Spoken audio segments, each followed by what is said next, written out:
Welcome back to the Minimalist Living Lab. I'm Hart.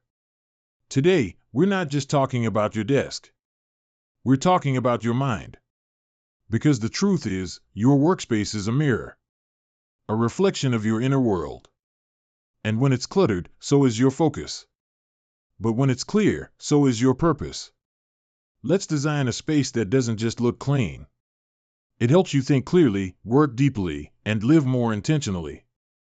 This is how minimalism meets productivity. Let's take a moment. Close your eyes and picture the space where you do your most important work. Not just the place you check your email, but the place you sit when it's time to focus. Now ask yourself, honestly, does it help you, or does it hold you back? The truth is, most of us are trying to focus in a battlefield of distractions. Our desks are cluttered with silent interruptions. Stacks of unsorted papers we meant to get to. Unfinished books that stare at us with judgment. Cords tangled like unresolved thoughts. And trinkets that whisper old stories we're no longer telling. And we normalize this. We tell ourselves, it's not that bad. Or I'll clean it when I have more time. But deep down, we feel it. The tension. The drag. Like trying to run while carrying weights we didn't know we were holding.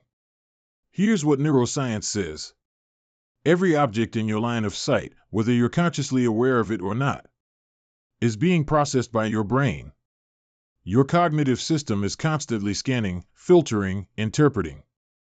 Even that old coffee mug with the faded slogan, it's taking up mental bandwidth.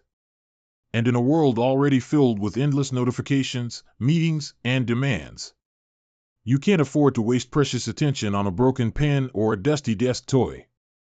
This kind of clutter, both physical and digital, creates cognitive fatigue.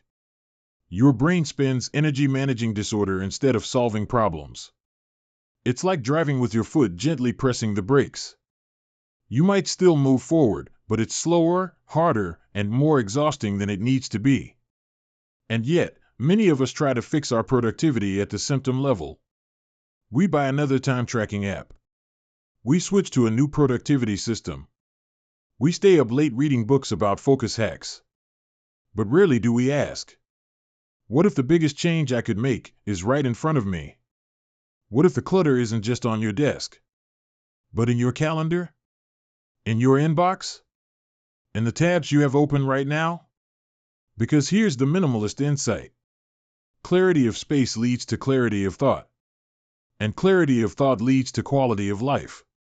So before we talk about what to add, let's talk about what needs to go.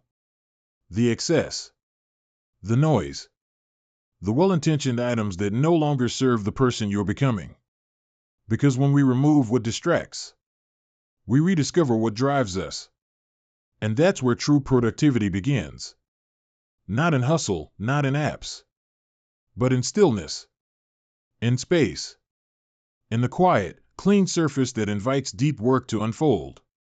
Let's stop asking our minds to function in chaos. Let's build a workspace that finally says, you belong here. You're safe here. Now go create something that matters. Minimalism often gets misunderstood. It's easy to reduce it to what we see on Pinterest. Glossy white desks, a single succulent, a spotless MacBook in the center.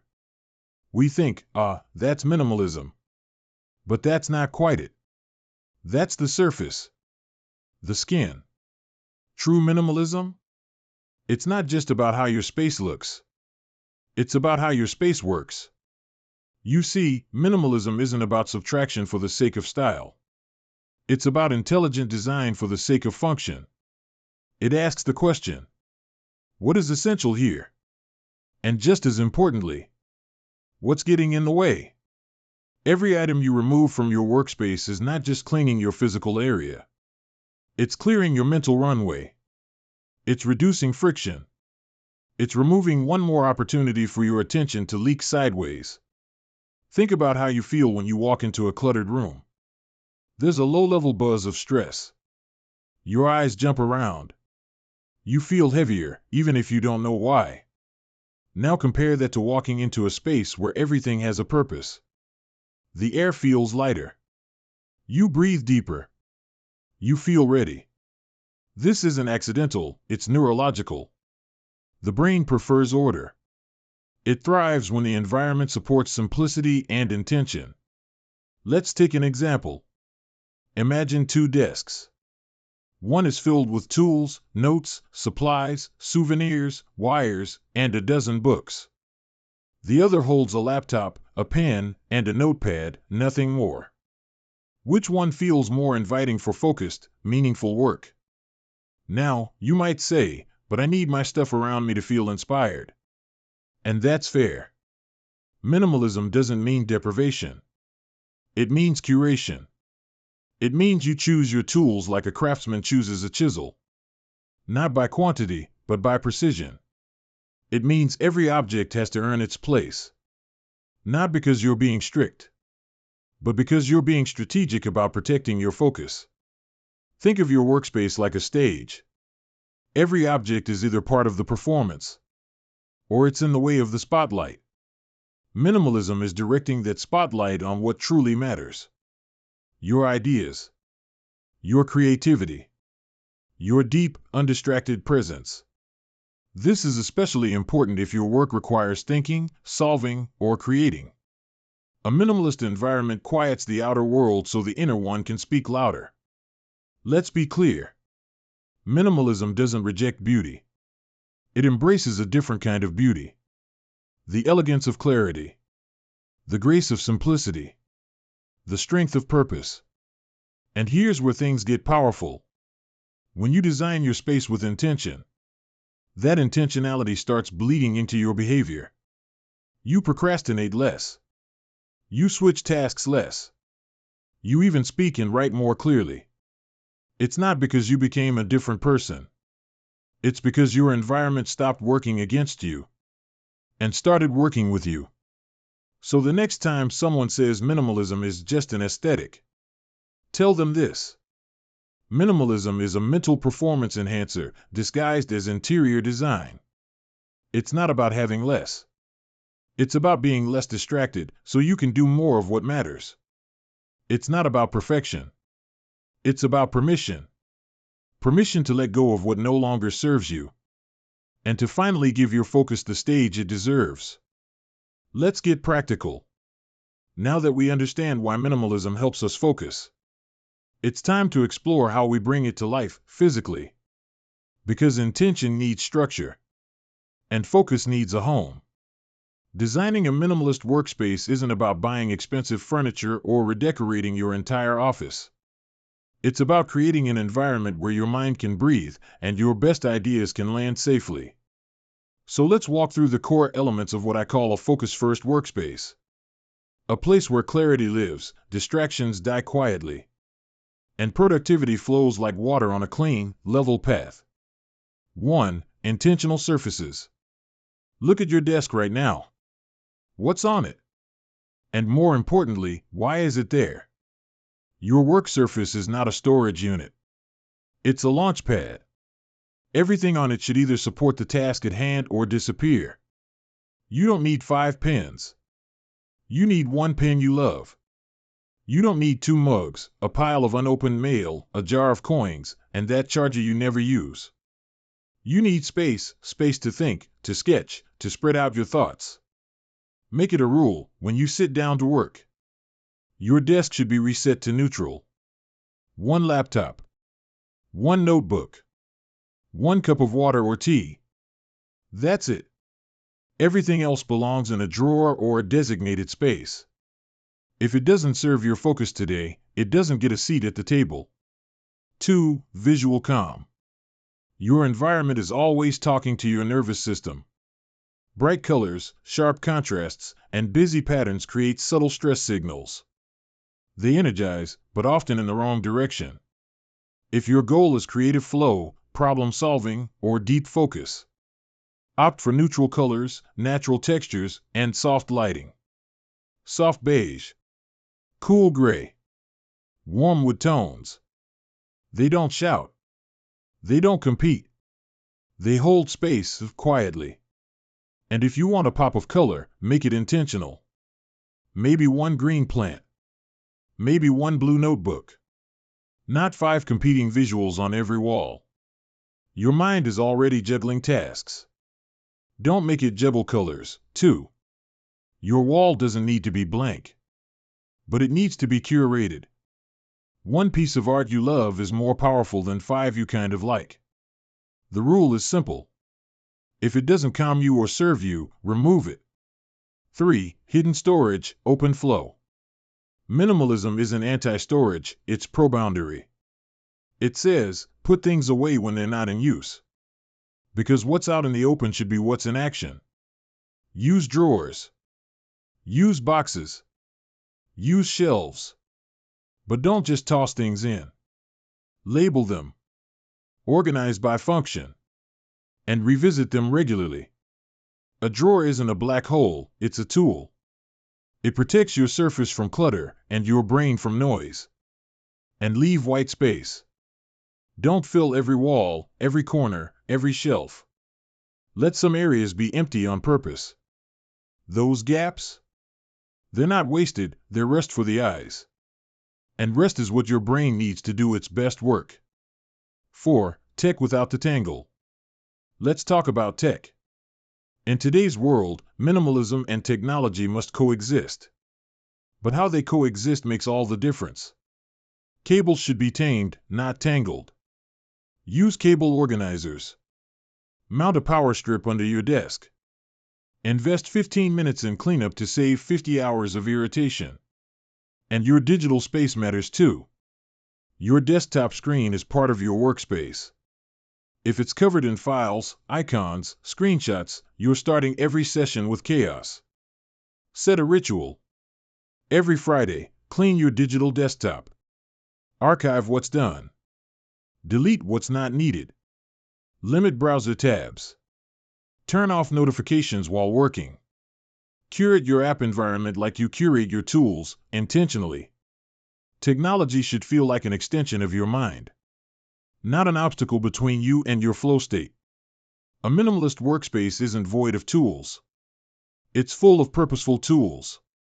It's not about owning less, it's about owning what helps you focus more. So to recap, clear surfaces, calm visuals, concealed clutter, streamlined tech. These aren't just design tips. They are productivity strategies. They're about aligning your physical space with your mental goals, removing friction, adding intention, and making room not just on your desk, but in your day. Because in the end, it's not about a pretty office. It's about creating a space where you can sit down and fully show up.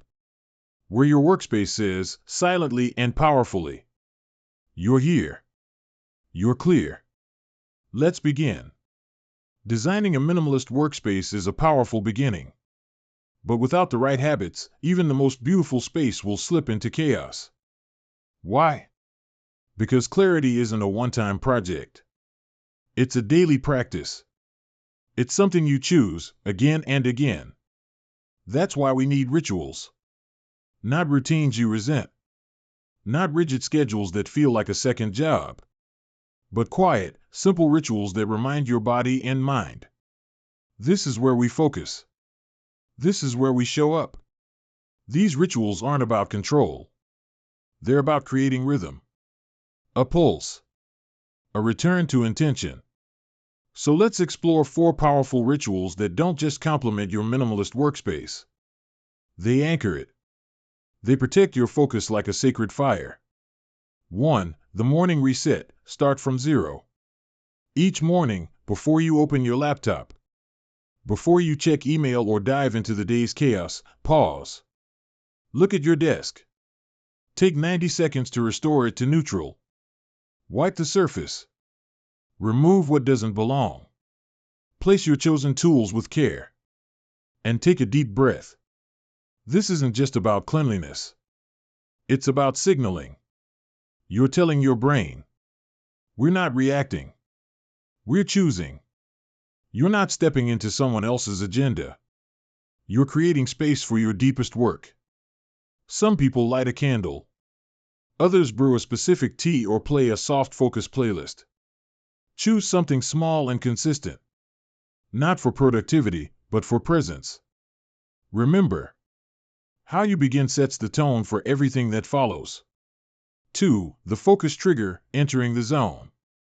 Have you ever noticed how athletes have pregame rituals? Headphones on. Stretch a certain way. Tap their shoes. It's not superstition. It's psychology. They're conditioning their brain to enter the zone. You can do the same. Choose a ritual that cues your mind. Now, we go deep. Maybe it's putting your phone in another room. Maybe it's a 5-minute breathing practice. Maybe it's writing your 3 top intentions for the day in a notebook. When you do it daily, your brain begins to associate that act with focus. Not anxiety. Not multitasking. Not scrolling. But deep, steady, purposeful work. And over time, it becomes automatic. The ritual becomes the doorway. The habit becomes the home. 3. The midday micro-cleanse, protect the energy. Even in the most well-designed space, the day has a way of accumulating clutter. Post-it notes, snack wrappers, half-finished thoughts scribbled on scraps. Emails. Notifications. Micro-stress. That's why midday is your checkpoint. Set an alarm or calendar reminder once around lunch. And spend 5 minutes resetting. Tidy your physical space. Close browser tabs you no longer need. Recenter your to-do list. It's like clearing the windshield during a long drive. Not because you can't see at all, but because the clearer your view, the faster and smoother you move. This simple ritual saves your afternoon. It turns the second half of your day into a new beginning, not just a slow unraveling. 4. The shutdown ritual, end with intention. Now this is where most people miss the magic. We tend to end our day abruptly. Close the laptop. Stand up. Scroll through the phone. Drift into dinner. No closure. No pause. No integration. But what if the way you end your workday was just as sacred as the way you began? The shutdown ritual is your signal of completion. It's how you protect tomorrow's clarity, today. Here's what it might include. Clearing your desk completely. Writing down the 3 things you'll focus on tomorrow. Reviewing 1 thing you're proud of from today. Powering down, physically and mentally. This isn't indulgent. This is maintenance for your mind.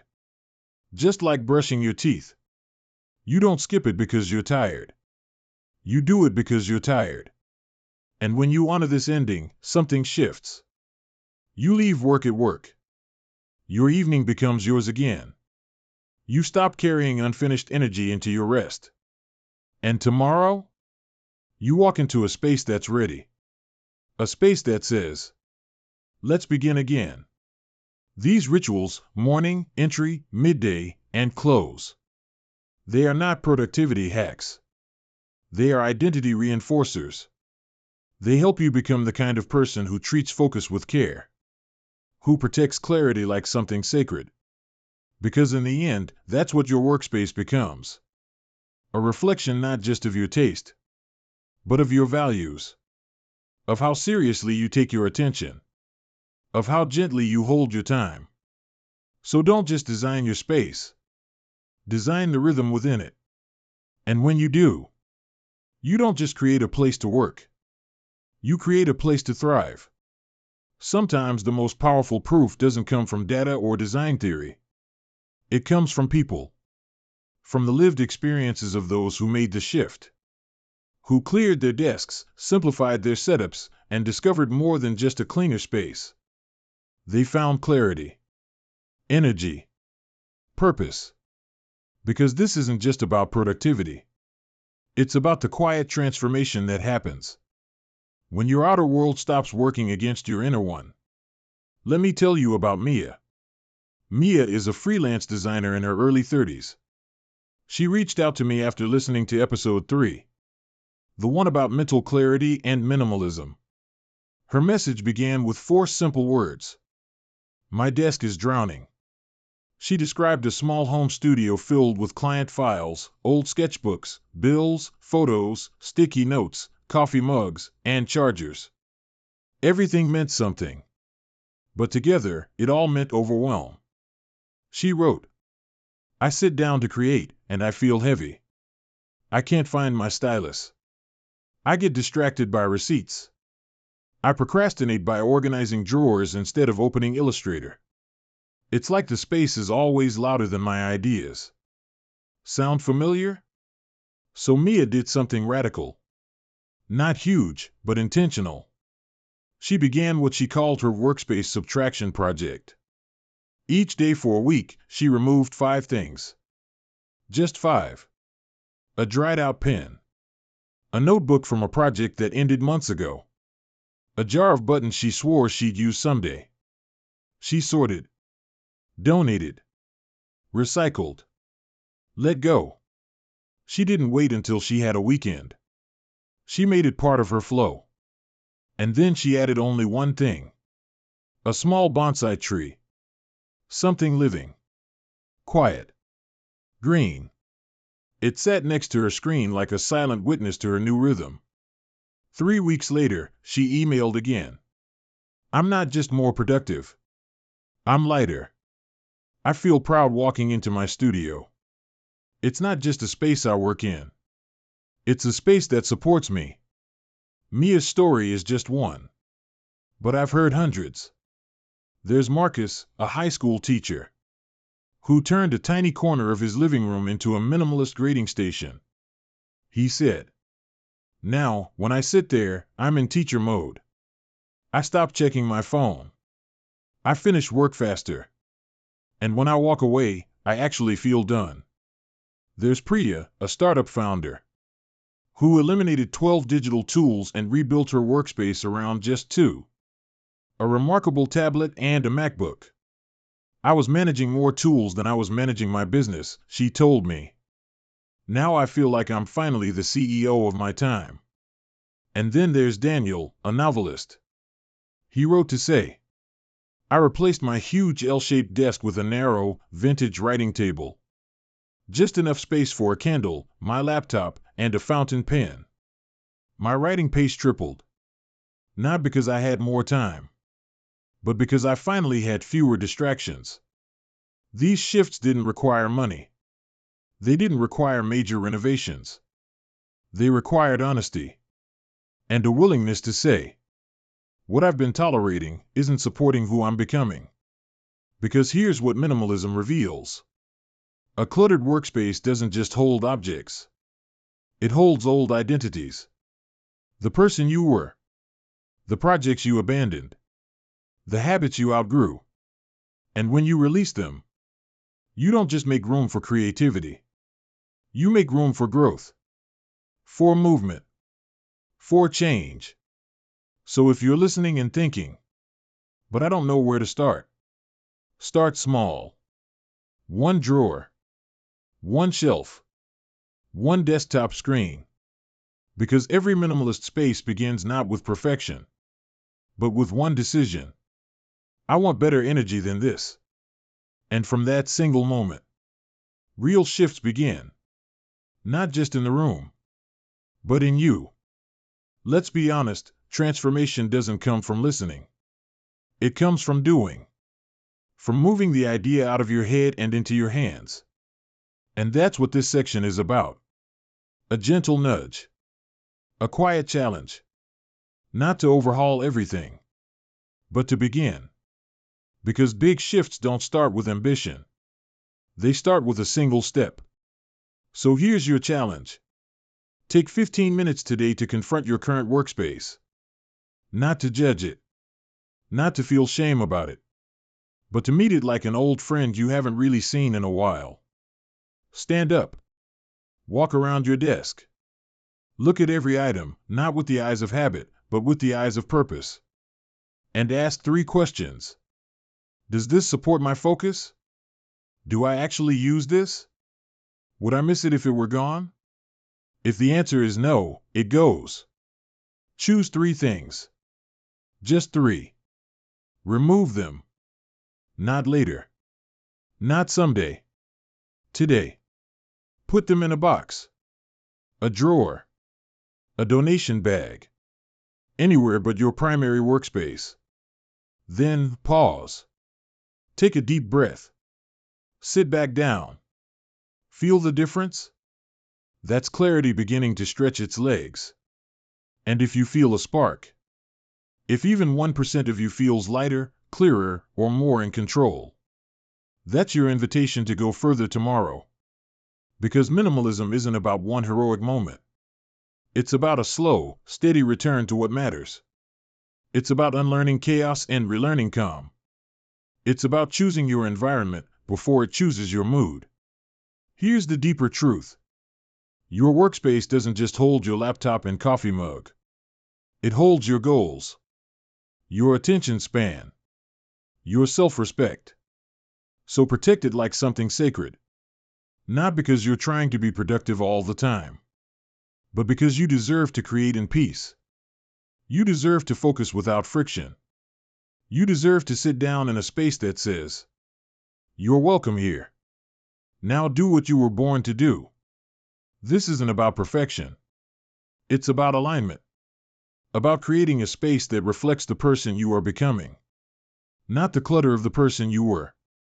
So take the challenge. Let go of a little. And in the space that remains, watch something beautiful grow. You don't need more to do better. You just need less. With intention. This is Evan Hart, and you've been listening to Minimalist Living Lab. If this episode helped you rethink your workspace or your mindset, share it. Not because we crave reach, but because clarity deserves to spread. Until next time, stay grounded, stay focused, and above all, live simply.